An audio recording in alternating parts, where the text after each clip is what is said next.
Welcome back to Crush Talk, the podcast where your crushes turn into conversations. And guys, we are diving into some pretty interesting stuff today. We're talking attraction strategies, like is there really a secret formula to make someone fall for you? I don't know about you, but the idea of like unlocking someone's heart sounds a little like, a fairy tale to me. Well, yeah, I mean, there's definitely something kind of appealing about that idea, right? Like a magic formula for attraction. But the real question is, does any of this stuff actually work? That's what we're here to figure out. We've got like a whole stack of material here, and it's all based on this YouTube video called The Key to Unlocking a Woman's Heart. And let me tell you, people have some strong opinions about this. Yeah, it seems like it really hit a nerve. We've got the guide and questionnaire that came with the video, tons of comments from people who watched it, and of course the full transcript of the video itself. It's gonna be interesting to see how it all fits together, or maybe doesn't. Right. I mean, is this some kind of revolutionary guide to understanding attraction, or are we like stepping into some shady manipulation territory? That's why you're here. Your expertise in social dynamics and psychology is going to be super helpful in unpacking all this. Happy to help navigate this stuff, yeah. Where should we start? Well, the guide starts off with this idea that women are basically driven by this like fundamental need for approval. It even says it's like in their genes. I got to hear what you think about that. Okay, so I can see why this idea is so popular. We all want validation to some degree, right? It's totally normal to want to feel accepted and liked. But to say that it's like a biological imperative just for women, well, that feels oversimplified to me and honestly a bit outdated. Totally agree. It just sets off alarm bells. You know what I mean? Like if you can just tap into this supposed need for approval, then you have all the power, which just feels kind of icky. Exactly. It makes attraction seem like a power struggle, not a real connection. And this leads us to one of the most interesting parts of the guide, and maybe the most controversial. They say that to attract a woman, you shouldn't try to impress her. Hold on. So playing it cool is the key. That seems a little counterintuitive, doesn't it? Right. But the video says that if you don't shower a woman with attention or try too hard to win her over, you create this like mystery around yourself and make yourself seem more desirable. So is this like reverse psychology for dating? In a way, yeah. It plays on this idea of scarcity. Like when something's hard to get, we think it's more valuable. So if someone's not that interested in us, it can make us try harder to get their attention. Okay, I can sort of see the logic there, but it feels kind of manipulative, no? I hear you. It definitely raises some ethical questions, and it gets even more complicated because the guide then gives this whole recipe for attraction with specific techniques for like holding back validation and only expressing certain things you like about a woman, and it's all very specific. Oh yeah, there's that whole thing about the 40-60 rule, which sounds so calculated. Basically, you only express liking 40% of her qualities, the stuff you actually admire. The other 60% should be qualities she doesn't have, which is supposed to make her want your approval even more. Yeah, it's interesting from a psychology perspective, right? Like, you're dangling a carrot and making her crave it. But ethically, it makes you wonder about honesty and respect.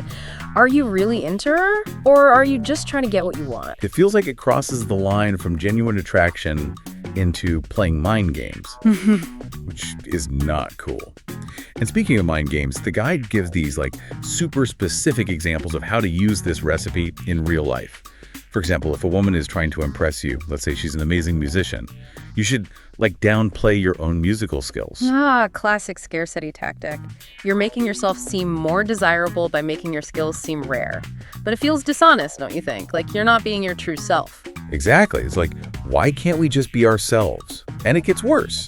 The guide tells guys to avoid answering too many questions from women, control the conversation, and act like they have all the options, like they're the chooser. It's all about power and dominance, which some people might find appealing, but healthy relationships, not so much. It's about mutual respect, open communication, and being vulnerable with each other, you know? Absolutely. So on the one hand, we have this recipe for attraction that might work but feels ethically questionable. On the other hand, we have the foundation for a healthy relationship, which is about authenticity and connection.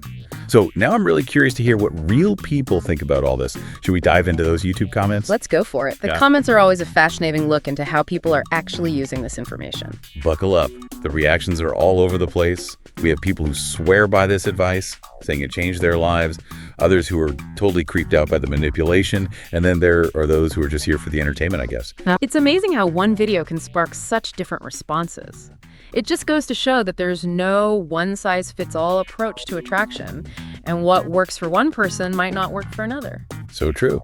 And that's what makes this conversation so interesting. It really makes us think about our own values and beliefs about relationships. And speaking of values, I have to share some of the funnier comments because some of them are pure gold. Okay, let's hear them. All right, this one cracked me up. One guy commented, "What the frick is with that thumbnail? BRO."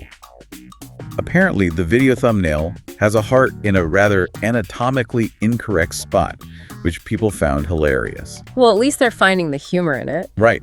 Okay, here's another one. Someone said, "I tried to unlock a woman's heart. Now I'm in jail for life." Clearly, someone's aware of what can happen if you take this stuff too far. It's a good reminder that we're dealing with real people and real emotions here. Attraction isn't some game to be won or lost. All right, last one, I promise. Someone commented, "The only channel on YouTube I get excited about premieres."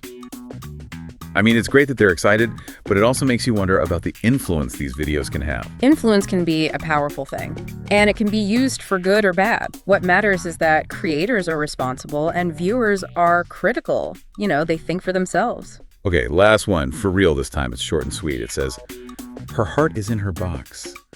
I fucking knew IT." I think that one speaks for itself. Yeah, it just shows how ridiculous it is to try to boil attraction down to a formula or a set of rules. It's just not that simple. Okay, so we've covered a lot of ground in this first part of our Crush Talk deep dive. We've got this recipe for attraction that seems kind of sketchy, and we've seen how people are reacting to it. What do you think? Where do we go from here? Well, now that we've looked at the guide and the comments, I think it's time to actually read the Unlocking a Woman's Heart transcript itself. In part 2, we'll dig into the source material and see what we can learn. Welcome back to Crush Talk, the podcast where your crushes turn into conversations. We're back for part 2 of our deep dive into this whole unlocking hearts thing. Last time we were talking about how controversial this recipe for attraction is, and a lot of our listeners probably have some strong opinions about all this, but now it's time to go straight to the source. Let's look at the actual transcript of the video and see what's really going on. To be honest, I'm kind of nervous to see what the creator has to say for themselves. Let's jump right in. One of the things that really stood out to me right away was how much the video emphasized women craving approval. It even compared beauty product ads to some kind of trick that plays on women's supposed need to enhance their appearance to be more attractive, So it's like they're saying that this desire for approval is like some kind of weakness that men can exploit, almost like all women are just sitting around waiting for a man to validate them. Yeah, that's exactly how it comes across, and it completely ignores the fact that women are, complex individuals with their own motivations and goals and desires. It's just not that simple. Yeah, reducing them to a single instinct just feels so inaccurate and dismissive to me. Right. It also kind of paints men and women as being in constant opposition to each other, like attraction is this battle of the sexes or something. Oh, well, that's a good point. It creates a very adversarial dynamic, which is the opposite of what healthy relationships are all about. And speaking of adversarial dynamics, the video goes on to talk about this internal pressure that men supposedly feel to impress women, right? Men are these helpless creatures who are constantly being bombarded with demands from women. Exactly. And the solution, according to the video, is to flip that pressure and make the woman work for the man's approval instead, which just plays into that same power struggle mentality again. It's just so exhausting. Who has time for all these mind games? Right. And it misses the whole point of attraction and connection. It shouldn't be about who has the upper hand or who is manipulating who. It should be about finding someone who you genuinely enjoy being around, someone who makes you feel good about yourself. I couldn't agree more, but the video goes even further. It actually gives specific examples of how to put these manipulation tactics into practice. The one that stuck with me was the advice to downplay your own skills and achievements if a woman is trying to impress you. Like if she mentions that she's a talented artist, you should act like you barely know how to hold a paintbrush. So you're basically pretending to be less interesting or accomplished to make yourself seem more desirable. Exactly. It's all about creating that false sense of scarcity, making yourself seem more valuable by comparison. But honestly, it just seems so insincere and kind of pathetic even. Yeah, it's like you're saying, I'm not good enough on my own, so I have to tear you down to make myself look better. And it's a terrible foundation for any kind of real connection. The video also had a lot to say about controlling the conversation. It basically advised men to avoid answering questions from women and always steer the conversation in the direction they want it to go and always maintain a chooser mentality. Again, it's all about power and control. One person asserting dominance over the other. Which is the opposite of healthy communication in a healthy relationship. Both people should feel comfortable expressing themselves, asking questions, sharing their thoughts and feelings. Yeah, it should be a two-way street, not a one-sided interrogation or a power struggle. Okay, so we've talked a lot about the manipulative aspects of this video, but before we wrap up part 2, I want to touch on one final point that really stood out to me. The video seemed to completely disregard the importance of emotional connection and vulnerability in relationships. You're right. The whole focus was on these external tactics of manipulation, but it never acknowledged the importance of genuine emotional intimacy. It's like they're saying that attraction is purely a mental game, that you can trick someone into falling for you by just playing your cards, right? That's not how real relationships work at all.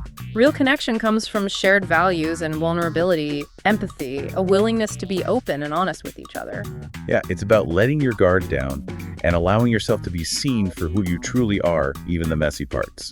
And that's what makes love so powerful. It's not about winning or losing or controlling someone. It's about finding someone who accepts you for who you are and makes you feel safe enough to be yourself. So well said. Well, I think we've dissected this Unlocking a Woman's Heart video enough for one episode. I agree. It's been a wild ride, to say the least, but I think we've uncovered some important insights into what healthy attraction is not. Exactly.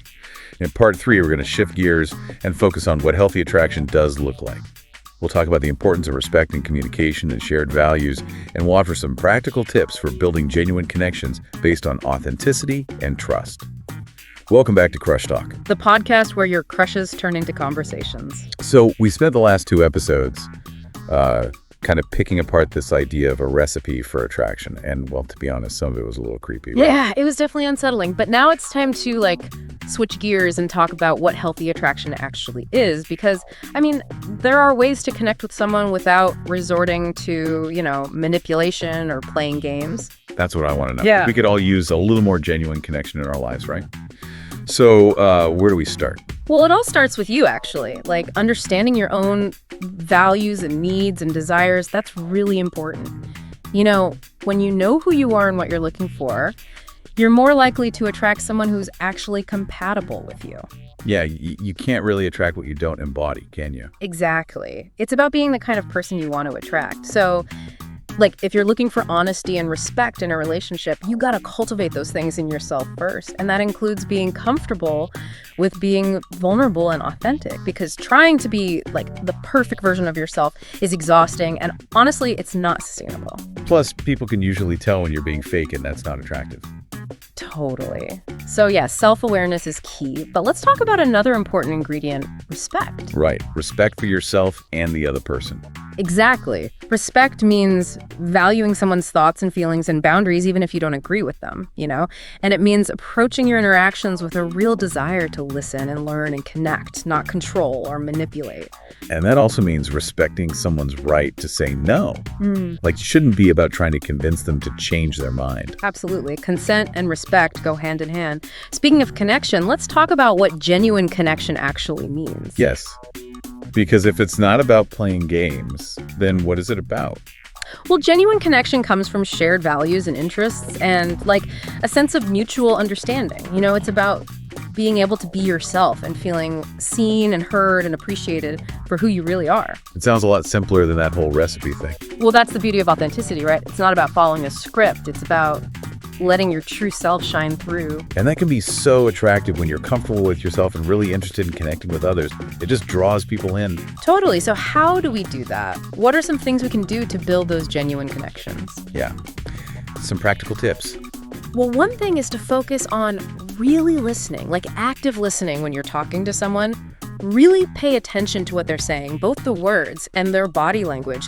Ask clarifying questions, show empathy, and don't interrupt. It's about making the other person feel heard and understood, right? Yeah. That their thoughts and feelings matter. Exactly. And that creates this feeling of safety and trust, which are so important for any real connection.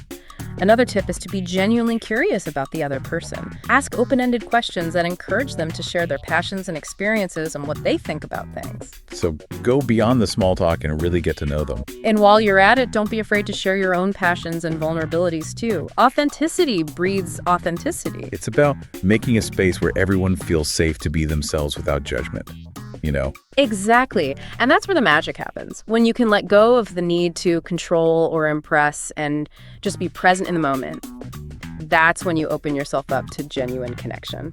Okay, so we've talked about self-awareness, respect, genuine connection, and authenticity. Yeah. Anything else we should add to our, let's call it a guidebook for healthy attraction? One more thing, clear communication.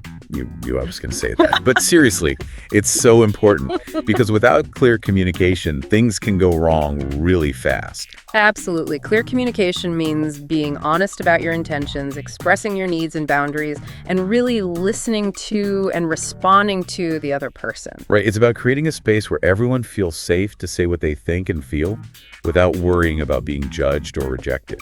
And it's an ongoing process too, you know. As relationships grow and change, it's super important to keep communicating openly and honestly, even when it's hard. Because avoiding tough conversations just leads to problems down the road.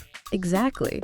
So, to recap, we've basically replaced that manipulative recipe for attraction with a more holistic approach that's based on self-awareness, respect, genuine connection, authenticity, and clear communication. You know, this feels so much better.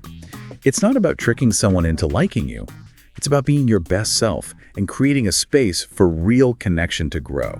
And that's what Crush Talk is all about, helping you turn your crushes into real conversations and building healthy, respectful relationships. So to wrap up this deep dive, I want to leave you with this thought. Instead of trying to control the other person or manipulate the situation, focus on cultivating the qualities you want to attract in someone else. Be the kind of person you want to meet. Embrace vulnerability, practice respect, and communicate clearly and honestly. You'll be amazed at the connections you make. And that's a wrap on this episode of Crush Talk. Thanks for joining us for this deep dive into the world of attraction. Don't forget to subscribe to our channel for more insightful and entertaining conversations about all things relationships. Until next time, keep those crushes turning into conversations. And remember, the most attractive quality you can have is authenticity. Be yourself, shine bright, and the right people will find their way to you.